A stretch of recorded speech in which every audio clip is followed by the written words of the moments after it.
take a moment today to thank the boldness of our government and our shareholders. William Hamilton built his venture on the ashes of the Second World War. The copper mine he envisioned was ransacking the First Nations' ancestral territories, drawing the wrath of the local people. It definitely took nerves of steel to stay the course, despite all this hostility. Before long, in the face of William Hamilton's cold and uncompromising stance, the petitions and peaceful protests turned into sabotage, vandalism, and other criminal acts. The industrialists' private properties also encountered the wrath of the demonstrations. Carl Faubert, a veteran of the Korean War, was hired from Montreal as a private detective to shed some light on this whole thing. But at the end of his long journey to northern Quebec, the detective did not only encounter property damage, he also came face to face with the corpse of William Hamilton. The strangeness only kept building throughout the investigation. A powerful, unseasonable blizzard hit the region. Bodies frozen in unbreakable ice appeared. The local fauna began to act strangely and aggressively. Carl Faubert began to doubt his own sanity. The detective felt the weight of a gaze, as if he were at the mercy of a powerful, feral creature waiting for the right moment to attack. Carl's fear was taking over, overpowering his reason. He was giving in to delirium. In that instant, he thought that the dark waters of the lake might shield him from the shapes that pursued him. From there, he had a renewed hope in civilization, or whatever was left of it.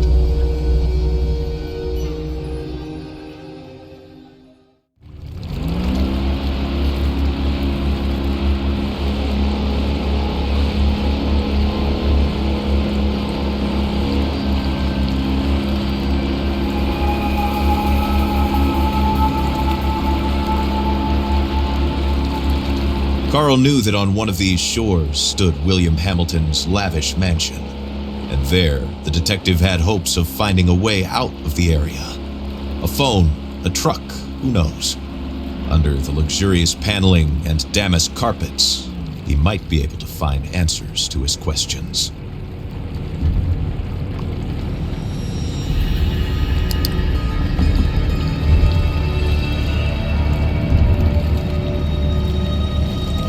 The detective wondered about the floating debris.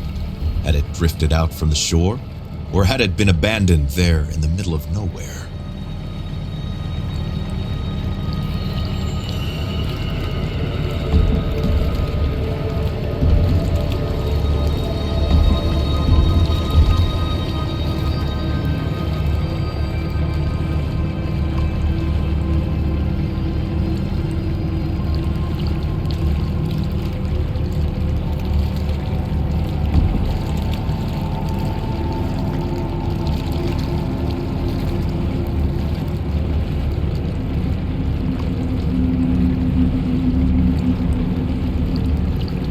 Carl saw a boat in the distance, clearly piloted by one of his own.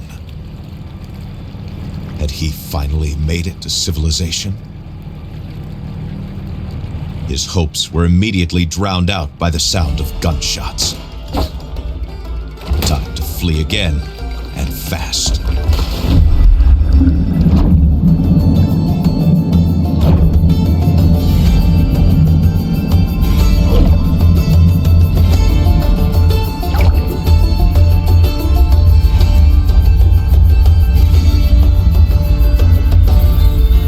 Swam without a thought, yet each stroke was desperate.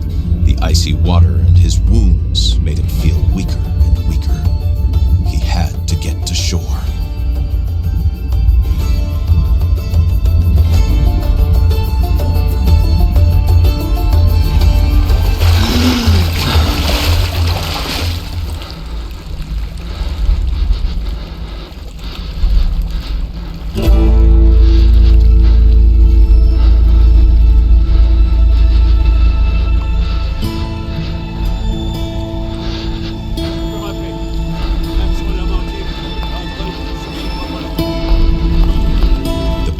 And the hypothermia were tearing at Carl's poor body.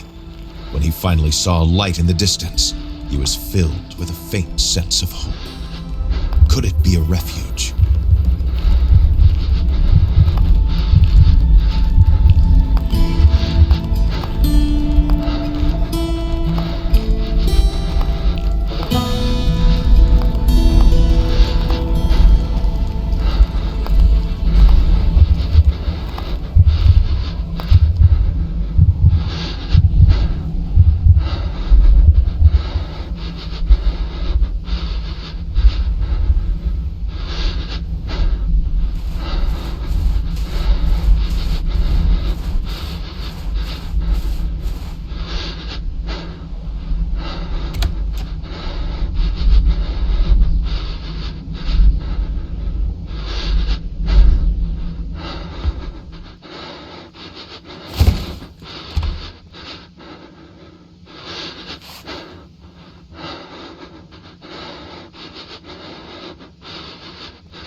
A flashlight to chase away the darkness.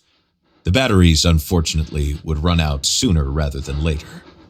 Carl had to keep his eyes open to find some on his way.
The red glow of the flames allowed Carl to see the full extent of his injuries.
Carl struggled to wake up.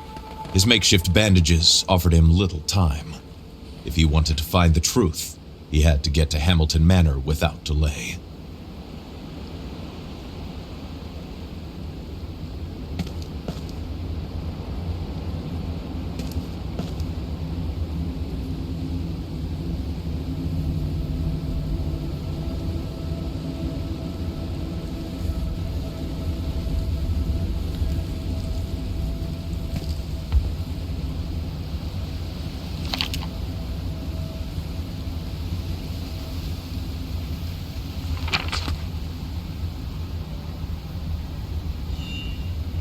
The journal was the rock to hold on to in a rushing waterfall of memories, a tool Carl was happy to have back.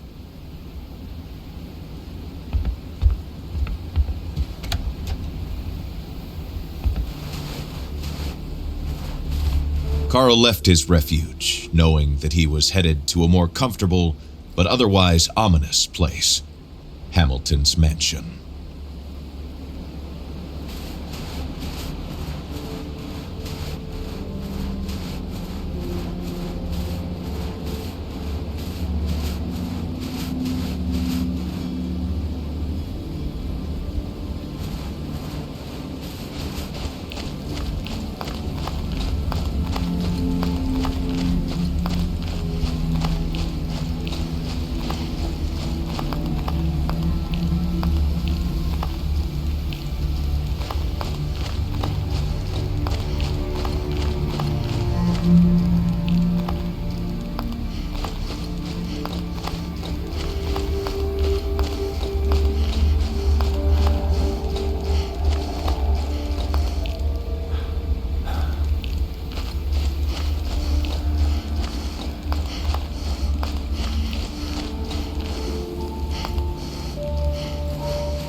Carl Faubert was a sensible man.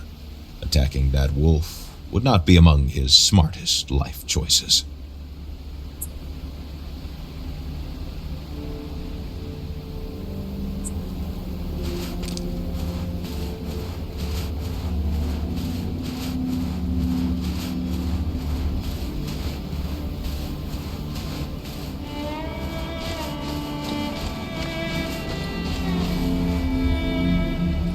These stones came from a long time past, from a local people who had an organic relationship with these lands.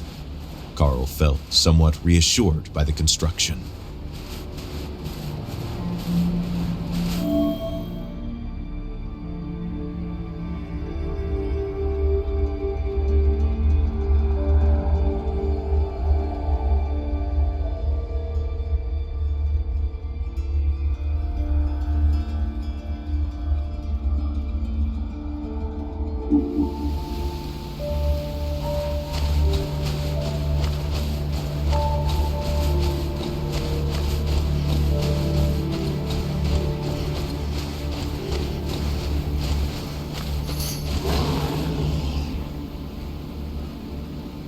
Bears are shy creatures.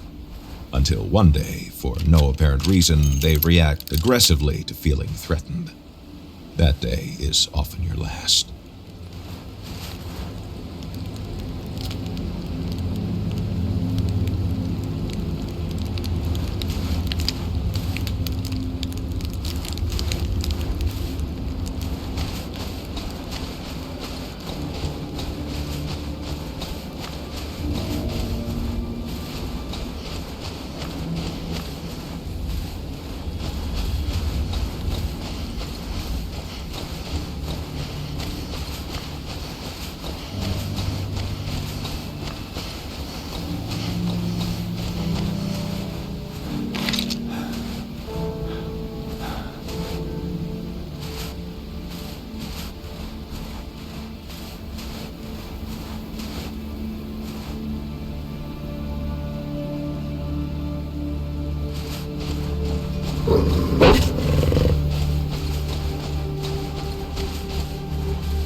Tried to put the horror into perspective.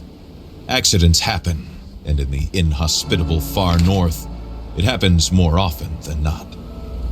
Nevertheless, a feeling of déjà vu stayed with him, as if the carnage was not over.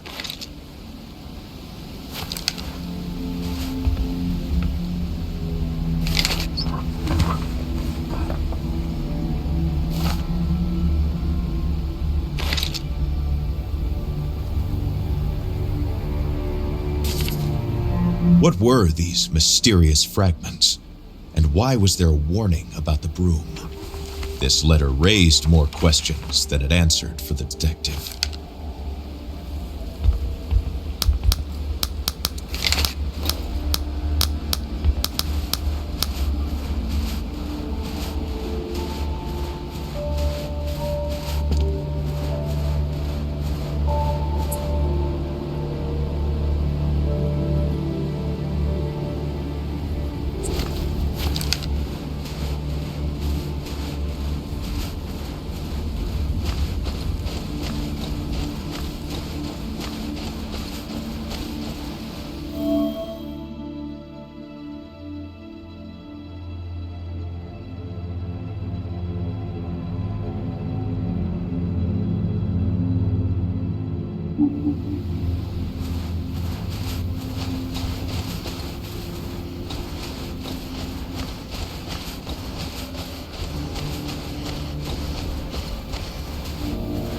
Black crowberry has long been a part of the diet of the Innu of Quebec, who consumed it to protect themselves from the cold.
This was the mansion of the late William Hamilton. No doubt about it. There was no other rich industrialist in the area to have a sumptuous mansion built in the middle of nowhere.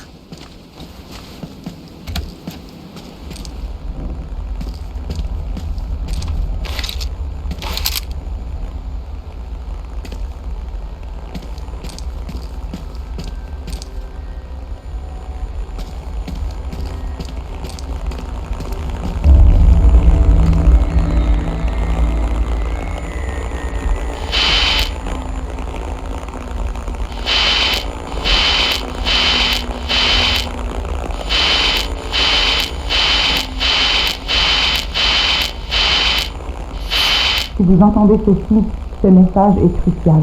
Trouvez un endroit où vous mettre à l'abri. Ne sortez qu'en dernier recours. Si vous avez à sortir, armez-vous et méfiez-vous de quiconque porte les couleurs de la Hamilton Mining Corporation. Tenez-vous le plus loin possible de la faune. Les animaux sont devenus extrêmement agressifs. Je répète, tenez-vous le plus loin possible des animaux et méfiez-vous de quiconque porte les couleurs de la HMC.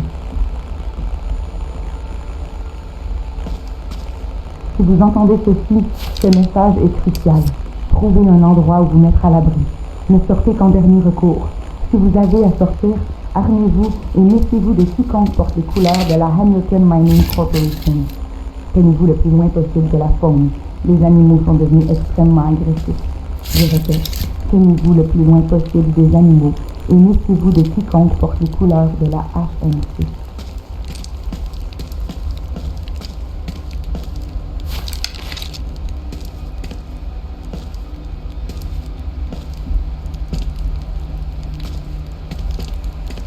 Si vous entendez ceci, ce message est crucial.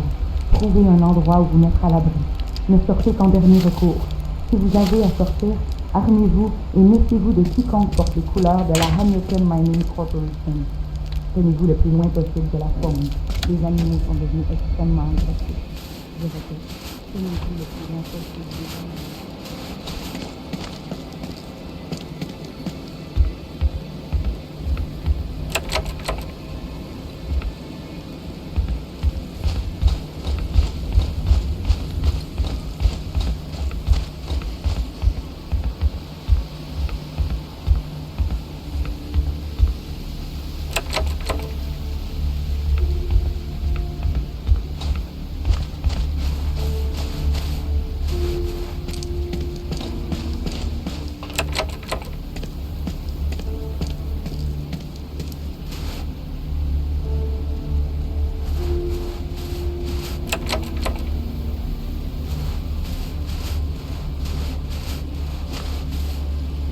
This letter, found in the cabin, mentioned a gazebo. The key to the mansion would likely be there.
With all this chaos, Carl was sensing a hurried departure.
Carl was overcome with a strange emotion. The crossword puzzle was in French, so he guessed it was the work of a Hamilton employee and not Hamilton himself. Carl was overcome with a strange emotion. The crossword puzzle was in French, so he guessed it was the work of a Hamilton employee and not Hamilton himself.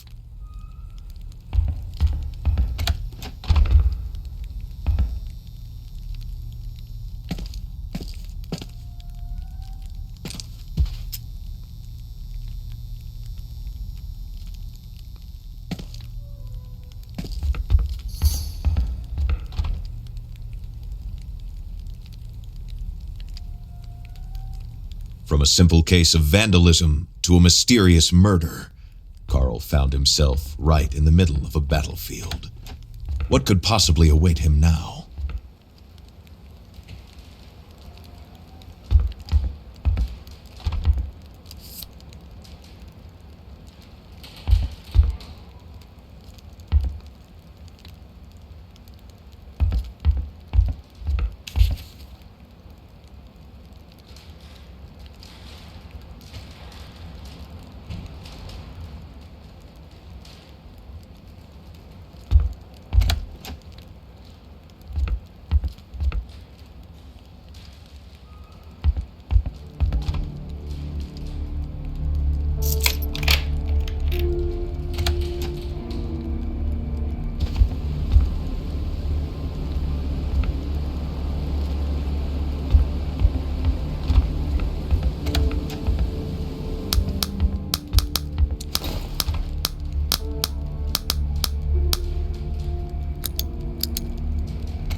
His muscles weakening, his breath wheezing, his body going numb.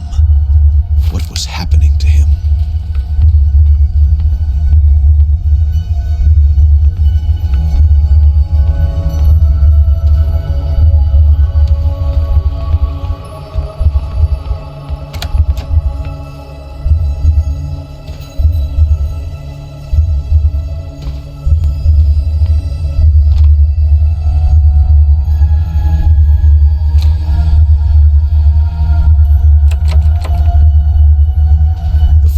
Rocking. The walls seemed to be running from Carl's hands as he tried to steady himself. Something was not right. Carl's thoughts were twisting in his head, making him dizzy.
hardly find their way in front of him.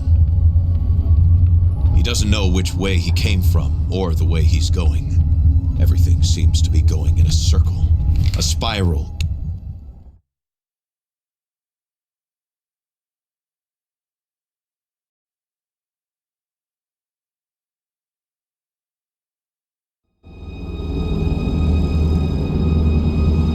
Carl suddenly feels like he's waking up, but inside the dream.